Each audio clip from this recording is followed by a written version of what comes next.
ನಾನು ತುಂಬ ಚಿಕ್ಕ ವಯಸ್ಸಿಂದನೂ ಇಲ್ಲಿವರೆಗೂ ಡ್ಯಾನ್ಸ್.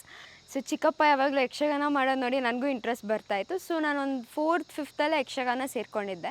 ಮೂವಿಯಲ್ಲಿ ಮಾಡಿದೆ ಕಾಟೇರ ಮ್ಯಾಕ್ಸ್. ಸೊ ಹಾಗೆ ನನಗೆ ಅದೇ ಟೈಮಲ್ಲಿ ಈ ಒಂದು ಸೀರೆ ಸಿಕ್ತು, ಉದೋದ ಶ್ರೀ ರೇಣುಕಾ ಯಲ್ಲಮ್ಮ. ಈ ಒಂದು ಕ್ಯಾರೆಕ್ಟರ್ ವರ್ಕ್ ಮಾಡ್ತಾ ಹೋದಾಗ ಗೊತ್ತಾಯಿತು, ಇದು ಲೈಕ್ ನಾಟ್ ಬರೀ ಡೈಲಾಗ್ ಎಕ್ಸ್ಪ್ರೆಷನ್ ಅಲ್ಲ, ಫೈಟ್ ಕಲಿಬೇಕು, ರೋಪಲ್ಲಿ ವರ್ಕ್ ಮಾಡಬೇಕು, ಹಾರ್ಸ್ ರೈಡಿಂಗ್ ಕಲಿಬೇಕು. ಇದರಲ್ಲಿ ಫಿಸಿಕಲ್ ಎಫೆಕ್ಟ್ ತುಂಬ ಇದೆ.